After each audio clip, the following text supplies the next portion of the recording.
안녕하세요 여러분. 오늘은 제가 이어령 선생님의 눈물 한 방울이라는 책을 읽어드릴까 합니다. 거기 서문에 보석 같은 내용들이 좀 많더라고요. 그래서 서문만 읽는데 30분이 걸렸습니다. 왜냐하면 깊이 묵상했기 때문이죠. 제가 좋았던 그 글만 한번 읽어드리겠습니다. 물음표와 느낌표 사이를 쉴 새 없이 오간 게 내 인생이다. 물음표가 씨앗이라면 느낌표는 꽃이다. 품었던 수수께끼가 풀리는 순간의 그 희열은 아무 무엇과도 바꿀 수가 없다. 가장 중요한 것은 우선 호기심을 갖는 것, 그리고 왜 그런지 그 이유를 찾아내는 것이다. 저는 이 문장 앞에서 멈춰서서 한참을 생각했습니다. 물음표와 느낌표 사이를 쉴 새 없이 가는 게 내 인생이었다. 물음표가 씨앗이었다면 느낌표는 꽃이다. 그쵸? 인생에서 우리가 의구심을 갖게 하는 것들 있잖아요.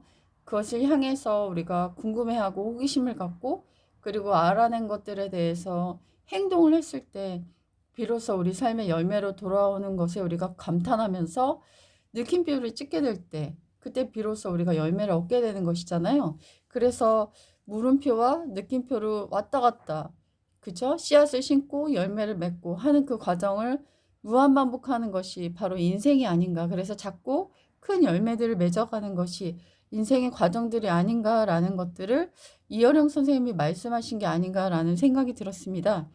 저번에 제가 책을 읽어만 드렸더니 어떤 분이 댓글로 왜 읽기만 하시냐 이렇게 말씀하시더라고요. 그래서 저는 비인기 유튜버고 댓글이 거의 전무한 유튜버이기 때문에 한 분의 댓글도 그냥 생각할 수가 없더라고요. 그래서 반영했습니다.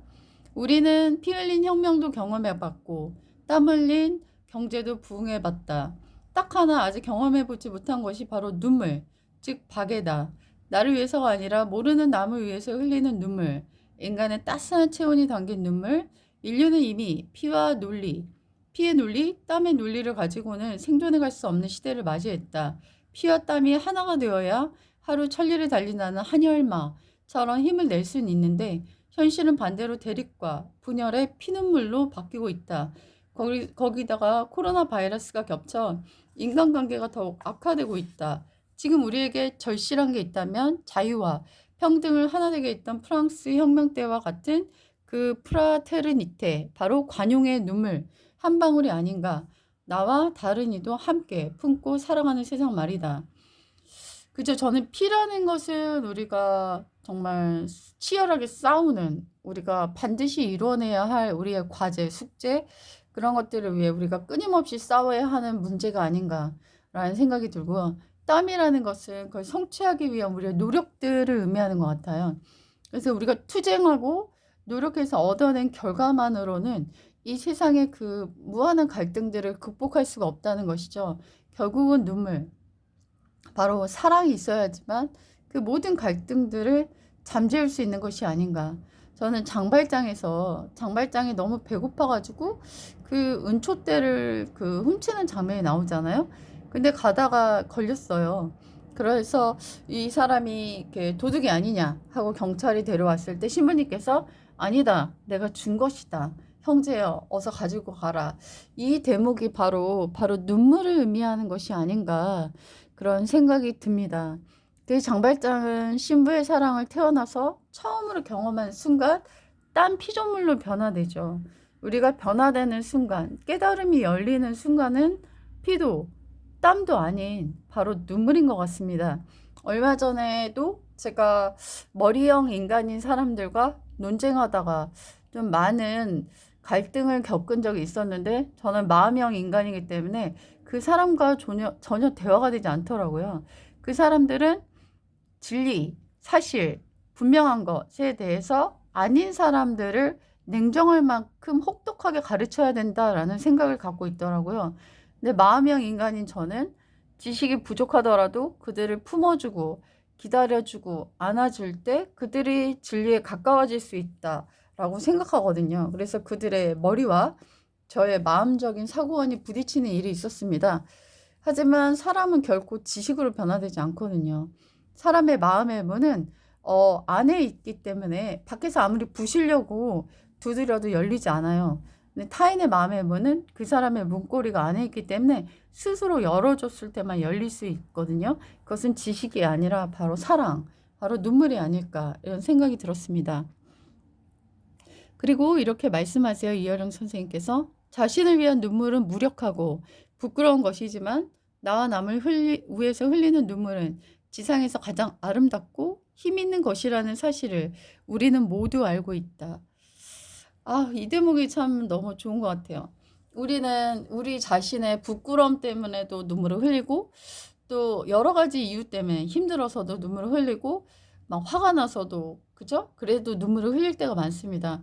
그거는 우리의 감정을 카타르시스해서 정화시키는 면은 있지만 어떠한 발전적인 뭐 이런 것들은 아닐 수도 있는 것 같아요. 그렇지만 남을 위해서 흘리는 눈물은 그 정말 어떠한 이기심도 없기 때문에 그 눈물보다 더 아름답고 깨끗한 것은 없다라고 이야기하시는 부분에서 굉장히 많이 공감이 되었고요. 그리고 동물들도 눈물을 흘리지만 그들의 눈물은 그냥 생물학적인 눈물이다. 뭐 춥거나 더워서 우리 지나가다 보면 노인분들이 너무 추우면 눈물을 흘리시는 경우를 많이 보거든요. 눈이 이제 알력이 약해지시면서. 근데 그런 눈물이 아니라 그 정서적인 눈물은 오직 인간만이 흘릴 수 있다. 아무리 AI가 이 세상을 정복해 간다고 하고 모든 일자리를 다 가져간다고 하지만 저도 이제 티칭을 하고 있지만은 AI 선생님이 아이들의 마음을 교감을 해주고 미래를 어루만져 줄 수 있는 그러한 것은 할 수 없지 않은가 이런 생각이 들었어요. 그것이 바로 인간이 갖고 있는 고유한 능력, 바로 정서적인 눈물, 인간의 박애주의, 사랑이 아닐까 이런 생각이 들었습니다.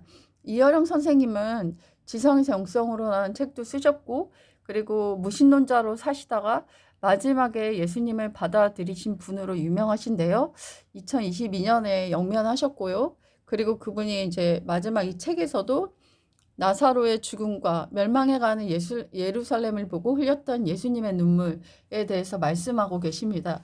이 눈물이야말로 우리 모두의 갈등과 모든 그 여러 가지의 혼란과 무너짐과 악함과 범죄를 이길 수 있는 강력한 힘이 아닐까 이런 생각이 들었습니다.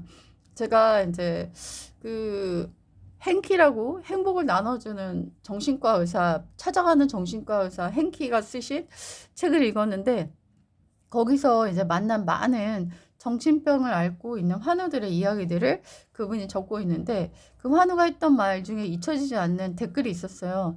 나는 태어나서 처음으로 어떠한 사심과 이기심 없이 남을 돕는 순수한 사람을 보았다. 그리고 굉장한 감동을 받았다. 그러니까 그 정신과 의사가 돈이 없어서 찾아오지 못하는 사람들을 위해서 그가 몇 년 동안 그 지하철이나 그런데 무료로 정신과 상담하는 그런 봉사활동을 했었거든요. 근데 그분을 만난 어떤 정신병을 앓고 있던 사람이 진정으로 치유되는 그 과정을 댓글로 그분이 쓴 것이었는데 너무나 말할 수 없는 감동이 되어서 그 댓글 앞에서 한참 제가 묵상하고 생각했던 적이 있습니다. 제가 어제 태초 목걸이를 말씀하시는 그 의학 박사님의 얘기 중에서 암에 안 걸리는 사람들의 특징을 그분이 분석하신 게 있었거든요. 근데 그분들의 특징이 뭐냐면 여러 가지 면역력도 좋고 뭐 여러 가지가 있었지만 그 중에 한 가지가 뭐였냐면 남을 향한 봉사활동을 하고 있었다. 그 대목에 굉장히 주목하게 되더라고요. 그리고 제가 좋아하는 유튜버인 채겸 씨도 이런 말을 하더라고요. 자기가 남을 도울 때 내 안에 무한한 긍정 에너지가 샘솟는 걸 나도 느꼈다. 저 남편이 며칠 전에 쓱데이라고 그래가지고 이마트 할인인 줄 모르고 그냥 갔는데 어떻게 할인이더라고요. 근데 계란 한 판에 5,000원이면 정말 싸잖아요. 그래서 저희가 아싸으로 사려고 그러는데 옆에 할머니께서 그 카드가 없으신가 봐요. 그래서 사줄 수 있냐고 부탁하시더라고요. 그래서 저희 남편이 우리가 아직 장도 안 보고 있었거든요. 근데 우리가 30분이면 다 볼 수 있다고 할머니가 기다리실 수가 없다고 그러니까 남편이 바로 가가지고 줄 엄청 길게 서 있잖아요. 쓱데이 때. 근데 그거를 다 결제를 해주고 사주는 걸 봤어요. 그때 남편이 말할 수 없는 작은 기쁨을 마음에 느꼈다. 어떤 사심 없이 남을 도와줬을 때 그런 행복감, 해피바이러스가 우리에게 선물로 들어온다라는 걸 우리는 매 순간 크고 작은 도움을 통해서 느끼는 것 같습니다. 여러분도 눈물 한 방울 이웃을 위해 흘리는 그런 의미 있고 아름다운 하루가 되길 바랄게요. 안녕히 계세요.